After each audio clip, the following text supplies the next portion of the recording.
और जादुई पुस्तक। बहुत समय पहले की बात है। एक छोटे से राज्य में राजा विक्रम शासन करता था। वह बहुत बुद्धिमान और न्यायप्रिय था, लेकिन एक समस्या थी। राज्य में हर कोई दुखी था। राजा ने बहुत प्रयास किए, लेकिन खुशी किसी को नहीं मिली।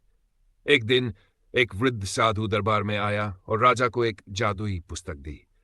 उसने कहा, इस पुस्तक को तभी खोलना जब कोई बहुत कठिन समस्या हो, लेकिन याद रखना, हर पृष्ठ केवल एक बार ही पढ़ सकते हो। राजा ने पुस्तक संभाल कर रख ली। कुछ दिनों बाद राज्य में भीषण सूखा पड़ा। लोग परेशान हो गए। तब राजा ने पुस्तक का पहला पृष्ठ खोला। उसमें लिखा था, धैर्य रखो, समय बदलता है।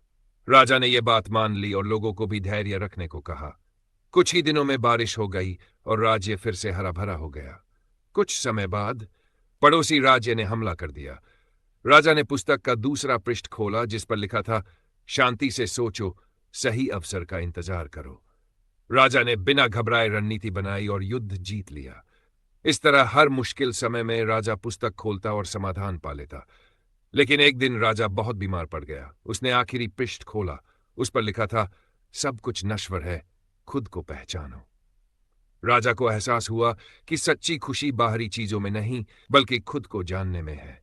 उसने अपना शेष जीवन ध्यान और सेवा में लगा दिया और उसका राज्य फिर से खुशहाल हो गया। शिक्षा। हर परिस्थिति में धैर्य रखना चाहिए, सही समय पर सही निर्णय लेना चाहिए और जीवन के सच्चे अर्थ को समझना चाहिए। अगर आपको यह कहानी पसंद आई तो अगली कहानी कौन सी सुननी है?